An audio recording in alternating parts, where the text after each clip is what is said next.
There you go. Okay. Say hi. Hello. Hi. Hello. Can you Hi. You can see me, can you? Yes. hear you? Can you hear And everything's absolutely still now because it's not moving. Okay. All right. Okay. Can she hear you? Yes, she says you can hear me. Can you? Yes, yes, Good. absolutely. Good. All right. Let's go. Okay, Professor Rus, we go to the second three questions. Okay, The question. you have the questions, yes. No. You have the questions.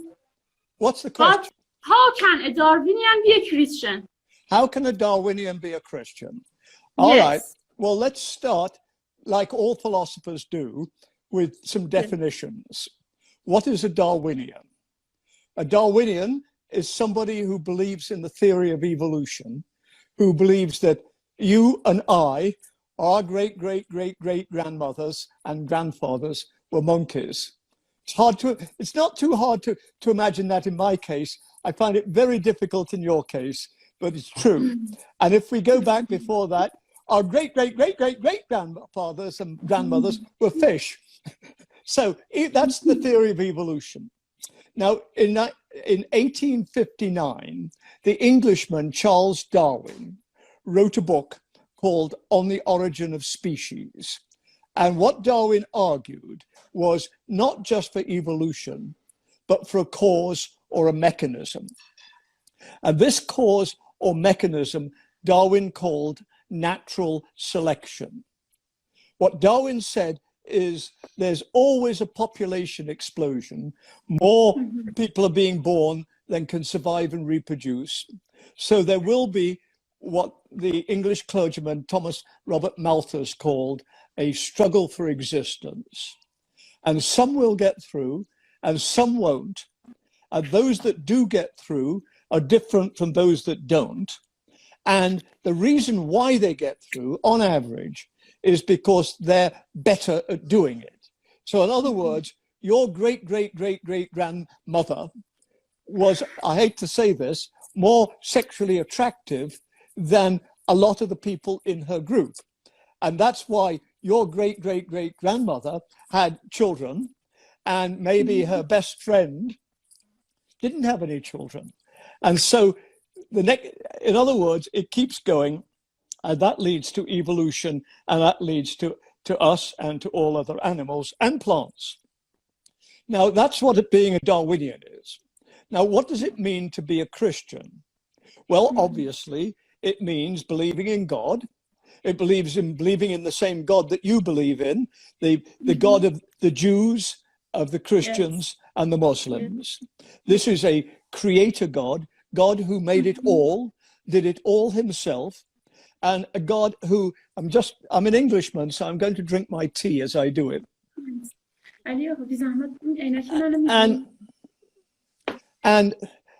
So a Christian believes then that in this creator God, who is also benevolent, friendly. In other words, this creator God didn't just make us and then give us all cancer just to laugh. He cares about us.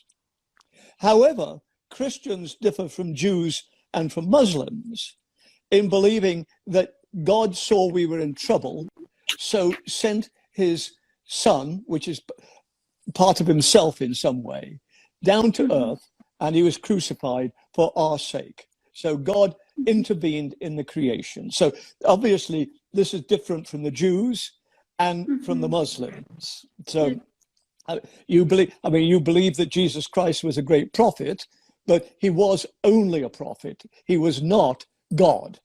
No more is Muhammad. In fact, you would think it'd be sacrilegious even to say that Muhammad was God.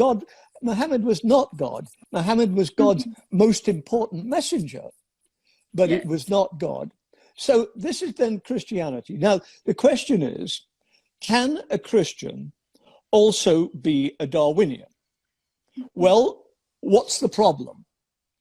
Well, one thing is that Christians, like Jews, like Muslims, believe that the stories in the Old Testament, what we Christians call the Old Testament, the Hebrew Bible, well, certainly Christians believe that it's true. And the Hebrew Bible, the Old Testament, says that God created two people, a man, Adam, and a woman, Eve, and they were created out of dust, out of mud, and then they had offspring, Cain and Abel and others, and it all started that way. Well, of course, that clashes with evolution, because evolution says there wasn't just one unique pair. There were always other humans. In fact, I believe that today they believe there was at least never less than 10,000. So in other words, there wasn't a unique Adam and Eve. And part of Christian theology is that Adam, well, Eve too, sinned. They ate the apple and they got kicked out of Eden. And that brought sin into the world. And that's why Jesus had to come and suffer on the cross as a sacrifice. It's known as substitutionary atonement. That's the phrase that Christians use. It means that God died on the cross to wipe out our sins. Okay, so in other words, the Bible says there was no sin before Adam and Eve ate that apple. Well, of course, Darwinians say that's just not true. Your great-great-great-grandmother was like the rest of us. She was sometimes nice and sometimes nasty.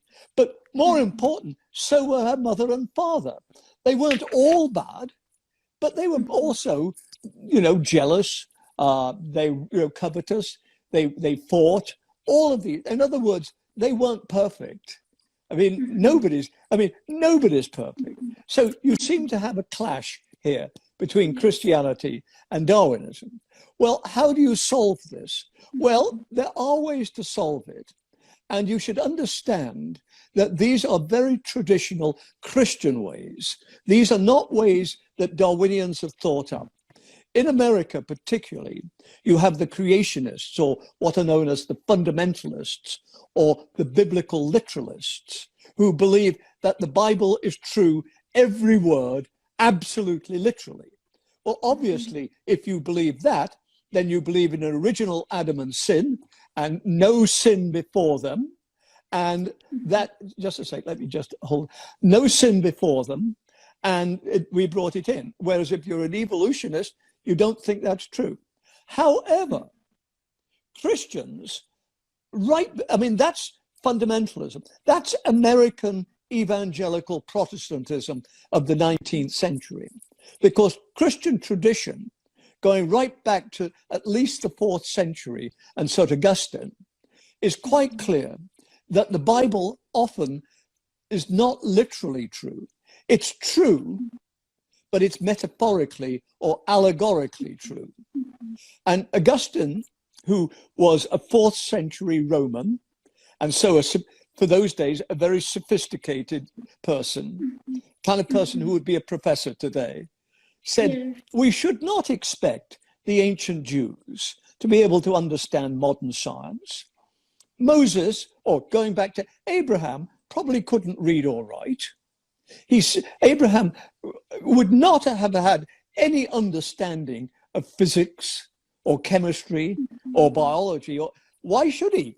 He was a nomad. He did what he did very well, but from our point of view, he was primitive. It doesn't mean to say he wasn't a terribly important part of the God story, but he wasn't a sophisticated Roman like us. So in other words, God could not have spoken to Abraham and said, oh, by the way, Abraham, I'd like to tell you about Darwinism and how you got here. Abraham wouldn't have known what God was talking about. So God had to speak to Abraham, as it were, in stories or in fables. Here's a good example.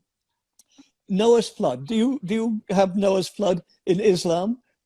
Noah and the flood, where the whole world. Yes. Now, you think about Noah's flood.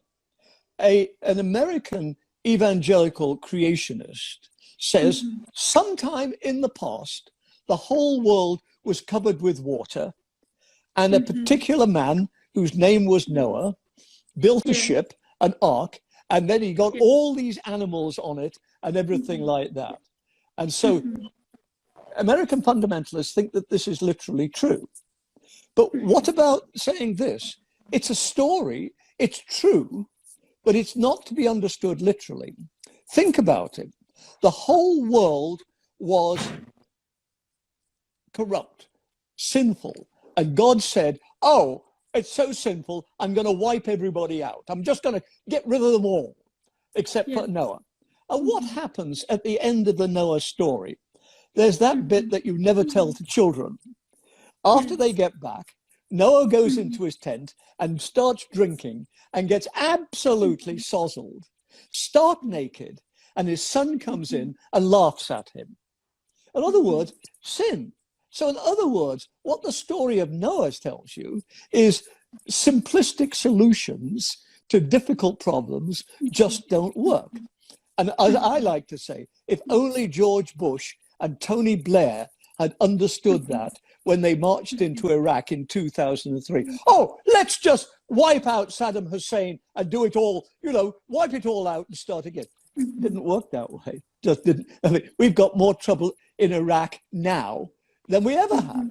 So I personally want to say, the story of Noah is a very profound and very true story, but it's not about shipbuilding. Anybody who says, oh, how did they get rid of all the poo that all these animals were making? You know, that's not what the story's about. The story's about simplistic solutions, or you could put your own interpretation. So I want to say that's the way to approach the clash between Darwinism and Christianity. I mean, Darwinism accepts that people are sinful. Of course it does. That leads to the struggle for existence. But it also says people are sometimes good too. And obviously Christians don't want to say, except some, Calvinists, don't want to say we're evil all the time. That what you and I are doing at the moment is sinning. That's just silly. So nobody wants to say that. So Darwinians are quite happy with these sorts of things. So problems like sin. What about miracles? A miracle is boom, something happens. The famous story, I mean, in the Christian Bible, Jesus goes to a wedding in Cana, and they run out of wine. I know you Muslims wouldn't think that this is a big problem, but the ancient Jews, this was a very big problem. So they run out of wine. So what are they going to do? So Jesus says, fill up your pitchers with water. And then Jesus says, abracadabra, boo, boo, boo. Here is very good quality wine. Wine. I mean, if it's not a Muslim wedding, this is a Jewish wedding where you can drink wine. Yes. So this is a miracle. But of course, science says there's no miracles like that. There are no miracles like that. So don't you have a clash here? Well, of course, a lot of Christians say, no, miracles aren't boom, water into wine, No, it doesn't work that way. The real miracle was that Jesus said to the man who was running the wedding, Jesus said, I'm pretty sure in your cellars, you've got some very good wine that you're not bringing out. And the man said, oh my God, it's true. And you make me feel so ashamed. I'll go and get it. That was the miracle, not boom, but Jesus convincing this man that his obligations to his guests meant that he had to give them his best wine, even when he didn't want to do that. And so I think a lot of people would want to say, this is what miracles are about. When things happen, quite possibly always according to law, but not necessarily boom, boom, like, Aladdin, abracadabra, boom. Oh my goodness, here's a rabbit come out of the hat. So what I argue in my book, Can a Darwinian Be a Christian? So your argument is the difference between metaphorically interpretation and literally. Yes, this is very, Yes. very important. Let me go back over this one again, just to explain in detail what I'm talking about. A literal interpretation would be to say, it's black, it's white, something happened, that Noah built an ark. Noah built a ship, and then everybody got on it, and all the animals came up 2 by 2 and got on, and then rain started to rain, and the waters rose and rose and rose. And then Noah sailed on the ark, and everybody else died. They drowned. Yes. Everybody, Yes. you, me, all of us Yes. drowned. You couldn't get away. And then Noah came back. That's the literal reading. That's taking the metaphorical reading, is to say, yes, the story tells us something very important, very, very true. But it's a story which tells us about this. It's like, I'm sure you have, of course you do, you have many parables, or you, with your children, you tell them nursery stories, but they're not just nursery stories. What you're trying to do is show them that, let's say, the pig who shared, or you don't do pigs, but let's say the squirrel or the dog who shared, and there's a dog who doesn't share. And what happens? The dog who shares is the happy dog. And the dog who doesn't share is... Now, you tell your children this kind of story, and they go to bed very happy, and they probably believe in real dogs. But you know, we're not talking... I mean, we're not talking about real dogs here.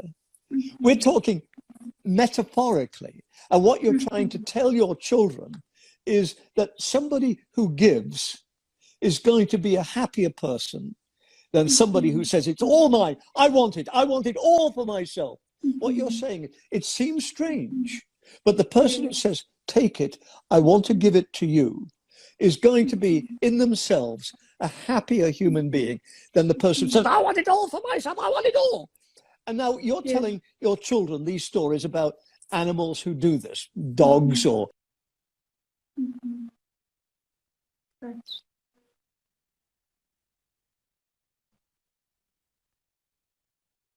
stories. They're metaphorical. They're not literally true. They're fairy stories, but they contain an important truth. You don't tell your children fairy stories where somebody is big and strong and kills everybody and is the happy one. You don't tell them those sorts. When you're putting your children to bed and they say, Mummy, tell me a story. You don't tell them the story about somebody who took everything and didn't care about anybody, and that's the way to do it. No, you tell them about somebody who gave, who was happy, and somebody who didn't, who wasn't happy. And so what I'm saying is, this is the difference between metaphor and literal. And it's a very important thing in understanding the Bible. Now, the point I want to make, I've made it before, but good points are worth making 3 times. The point I'm going to make is that this, to think about things metaphorically, is traditional Christian doctrine. This is what Christians have always done. Christians have never been hung up on, did the sun stop for Joshua? Was Noah's Ark literally true? Did Noah spend a lot of time, building arks and that sort of thing? Did Adam actually eat that apple? The Christian position has always been, the story of Adam and Eve is tremendously important. It is true, but it's not about apples. It's not about eating apples. It's about sinning. It's about disobeying God. God says, I want you to do these things. And Adam and Eve deliberately didn't do it. Now, you think about it more generally. God wants you to be kind to small children. If you're a Christian, if you're a Muslim or a Jew, and you see a child in pain, or you don't laugh at them. You don't kick them and walk away. That's not what God wants you to do. However, we all know there are times when we don't do what we should do. I'm not saying you necessarily kick the child, but you pretend you didn't see it.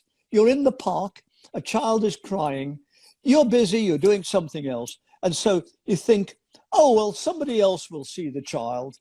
I'll just go the other way and pretend. Now, that's what that Bible story is about, sinning. That if you do that, it's not a good thing. It's going to make a lesser person of you. You're going to, and you yourself are eventually, if you're a normal human being, are going to suffer from that. It's going to spoil something inside you, so that when you deal with other people, they won't like you. And you won't be anything like as happy as you are normally. So as I say, this is very traditional.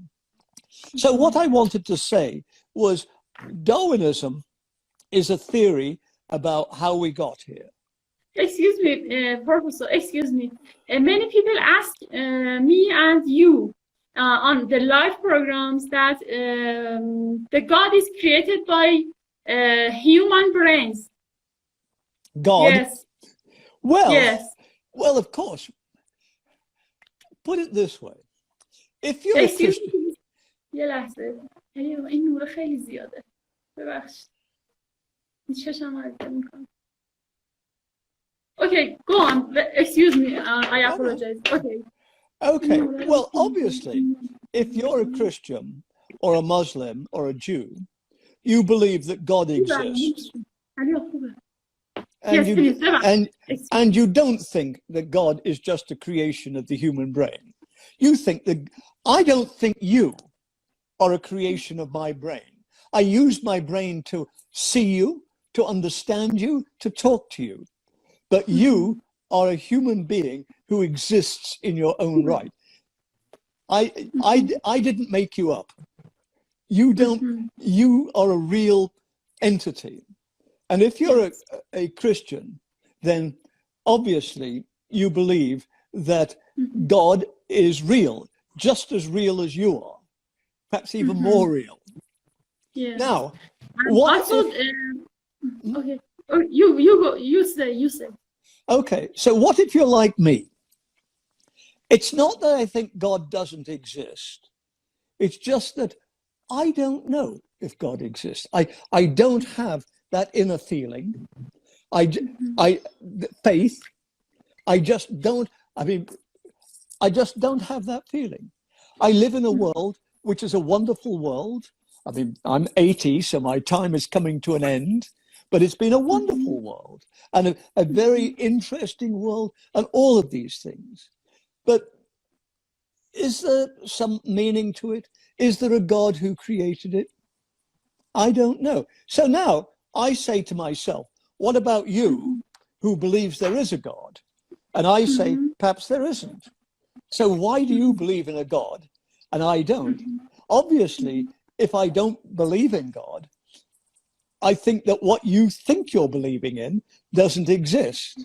So you must, I don't mean you're consciously making it up, but part of your being, your psychology, is to think this. And I say, why do you think this? Well, it makes sense of your life. It gives meaning to your life. When you get old and tired, you don't think, it's all coming to an end. You think, I mean, you're not going to have 70 virgins, but I gather your husband, we're told in the West that I understand your husband is going to have 70 virgins when he dies. Is that right? Is he there? Is he smiling? Yes. And is he saying, I know, this is going to be wonderful. I will translate for him later. Okay. Could you let me 1 minute? 1 minute, please. Okay? Okay, fine. Excuse me. Let me say something in Persian and then with you. Okay? خب ببینید اون دوستایی که هر دفعه به من اینجا پیام میدن که من همین آقای هیومانیتی ویزدم خب همین ایشون هر دفعه میاد پیام میده که خدا ساخته ذهن بشره. خب من الان این سوال مطرح کردم با آقای روز اینکه ببینیم چجوری. ولی یه مبحثی هم هست نوروتئولوژی که این بحث جدیدیه. اتفاقا من یه دونه میخوام پست بذارم ولی دارم روش کار میکنم که پست پرباری باشه، چرت و پرت نباشه و خیلی سطح پایین باشه. برای همین شما اما این نوروتئولوژی رو اگه برید سرچ کنید چیزای جالبی پیدا میکنید. حالا لازم از پروفسور بپرسم. Excuse me, professor, have you heard about neurotheology? Go on.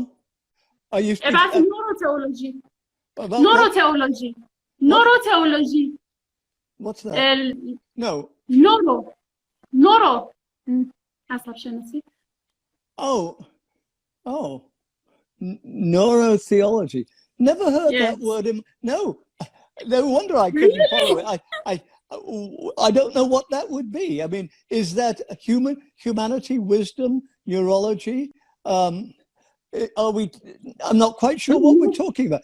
Is this humanism? Neurotheology is about the findings on neurons about connected to theology. Because some parts of the brain works when you pray about God. It's some parts of the brain in the front side, in the right side of the brain, Yeah. will be active. I suppose, you know, But I just don't know. Excuse me, and this is the just part of the brain that is specialized to human and not just to chimpanzees and monkeys and others. Well, I don't want to sound, what shall I say, indifferent, but that seems to me to be about the most unimportant question that anybody could ask. If I'm interested, it's not about just Muslims. No. And I think if somebody wants to look at the brain and do that, I think it's perfectly possible to do that. But I don't think that's got anything to do with theology. I don't think it's got anything to do with God. I mean, if, for instance, I do experiments on you and I say, what part of the brain is she using when she speaks? Is it a different part of the brain that she uses when she looks at her husband and, he's so wonderful. There's two things that you do in life. One, you speak. The other is you have loving relationships with your husband. Now, I think it's perfectly good to say and to do experiments, to put wires on and say, do you use the same part of the brain for these two different things? And I very much expect that you don't. I very much expect that you're going to find that you use one part of the brain for speaking and another part. Professor, about this topic, I will email to you some links if you like that. And yes, and we can discuss about this later, okay? Okay. Can we go through our questions now? Yes. Okay. The next question is about your critics about intelligent design. Why are you criticizing that theory? What's the question? Intelligent design. Intelligent design. Yes. Okay. Intelligent design or intelligent design theory is an idea or a movement which appeared about 30 years ago. And what had happened was that the literalists, the creationists, the fundamentalists had tried to get their literal readings of the Bible in biology classes along with regular science. So a student in class would do regular science, Darwin, and then they do literal biblical stuff, the Bible literally. In other words, they do Darwin on we all evolved, the Bible on Adam and Eve was the first. Now, I'm talking now about America. In America, you've got to keep state and religion separate. It's part of the laws. Yes. They don't always do that, but that's the law. And so the American courts ruled that creationism is religion, not science. And so has to go out, cannot be taught. Okay? So now the creationists, and this is the creationists, said, oh, we can't get into the schools just as we are because we're religion. Can we, as it were, conceal what we're doing so that it looks like science too? So in other words, it can be done in the classrooms. And this is what intelligent design theory is intended to do. It says, no, we're not talking about the literal truth of the Bible. I think a lot of them believed that, but they didn't want to say that. They said, the only way you can explain organisms like you, like me, is through God doing miracles every now and then. In other words, you could not have come from monkeys just like that. God had at some point to get involved and say, okay, I'm going to make this monkey, let's say, better at communicating than the monkeys before. Doesn't mean to say it could immediately speak English or Persian, but it would mean that no talk, no ability to talk. Now God, boom, get better at talking, boom, can speak. And then the final miracle, boom, we all speak English. That's a joke. Okay, so in other words, the intelligent design people say, we're not talking about the Bible, we're talking about science. But science requires something intervening. Now, they said, it's an intelligent designer. We're not saying that this is the Christian God. We're not saying this is the God of Abraham, the God of the Muslims, of the Jews, and of the Christians. No, all we're saying is that a design. But of course, they weren't telling the truth. They weren't telling the whole story. Of course, they thought the designer was God. They didn't think there was some malignant force up here, you know, extraterrestrial, who, as it were, says, oh, I'd like to do this, I'd like to do that, boom, boom, boom. No, it's God. It's the Christian God. So in other words, intelligent design theory is, what shall I say? It's what we call in English a ploy. It's a trick. Or, I hate to say this, the English word is ruse. Now, you know, my name is Ruse, R-U-S-E, and I pronounce it Ruse. But there's an English word, R-U-S-E, which is pronounced ruse. And that means a trick, somebody. So if I say I played a ruse on him, doesn't mean you played me on them, not a ruse on them. And so what I'm saying is that intelligent design theory is not a ruse, but it is a ruse. How's that? Did you know Did you know about the English word ruse?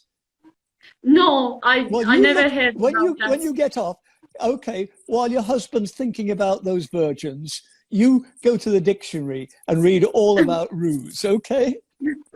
Okay. Your husband's not going to let you talk to me anymore. Yes, no, no, he will come. He will come. Okay. I myself, Professor, believe that there should be a progressive thinking of religion. What about evolution? Sexism, did you say? Sexism, yes, it's very important. I mean, being anti-women? Yes. Okay. Well, there are people who want to. If you think that, Professor, if you think that this is a very important question, we can leave it for the next. It's been a very important discussion. Let's talk about it. It's why it's important is because it's all a question. Is science something special, something objective, something not human? So science for you and science for me is exactly the same, despite the fact that you're Iranian, I'm English, you're a woman, I'm a man, you're young, I'm very old, you're beautiful, I'm Or does this enter into the science? In other words, because I'm a man, do I make science, accept science, which makes men superior to women? Is that what's going on? And a lot of critics, feminists and others have said, oh yes, it happens. And it happens particularly in evolutionary theory. And it happens particularly with Darwinism.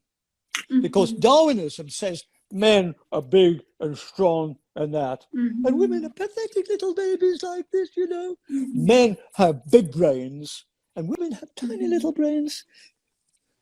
Well, I'm looking at you and I don't see that you've got a very small brain. It might be smaller than mine, but you're a woman. You're not as big as I am. I mean, a whale is much bigger than I am, and a whale has a much bigger brain than I have. So big deal.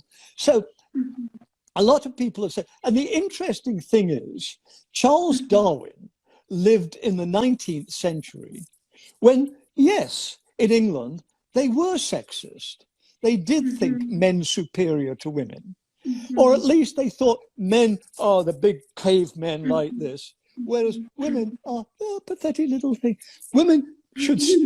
Men should go out and work, and women should stay home and look after babies.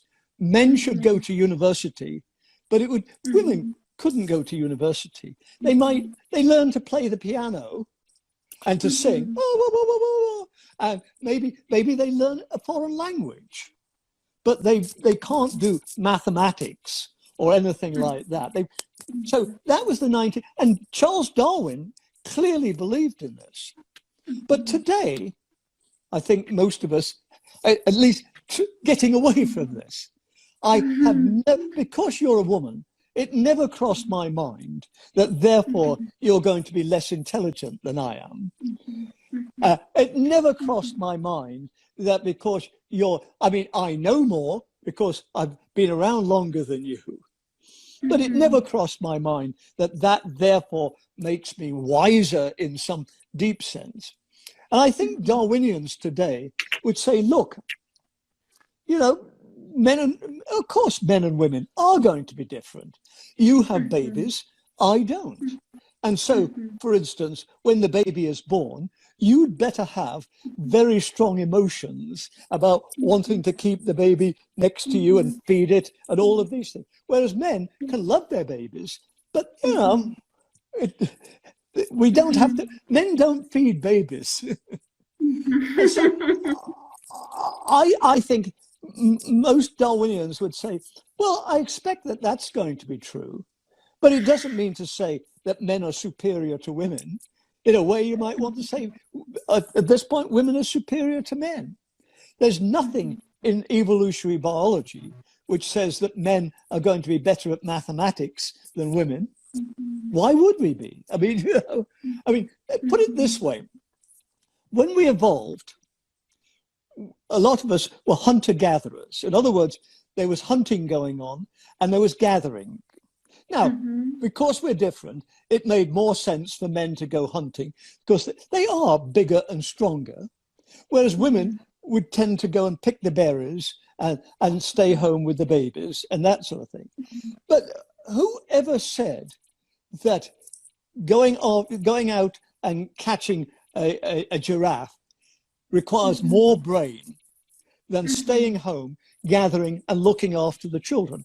Seems to me that you need to be just as clever, if not cleverer, to stay home and look after the children and make sure they get fed and get those berries in so when their husbands come back, there's food and all of, because often they won't be able to catch a giraffe.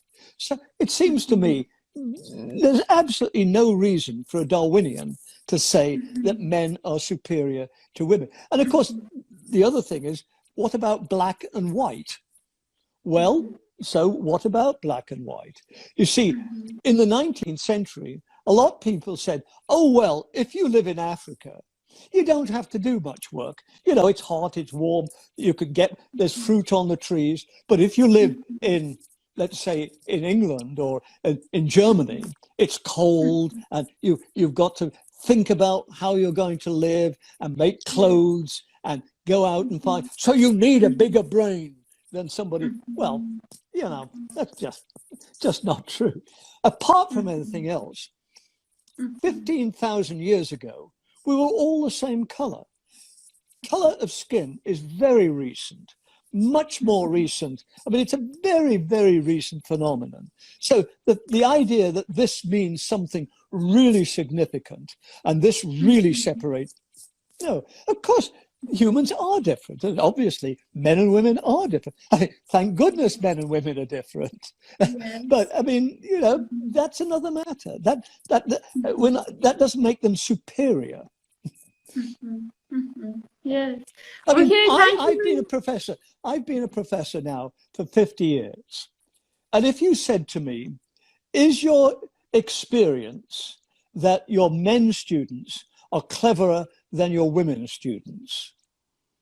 I'd say, what? If you said to me, yes, but tell me, on average, do you think more of your students who are men got A's than women, and women got C's? I'd say, I've never done a study, but I'd be absolutely surprised as hell if that was true. You know, it just isn't true. Now, 50 years ago, basically, men went to university and very few women did. But now there's more women, certainly in the West, at university than men. I mean, so, and nothing in Darwinian theory says that that's not going to be the case.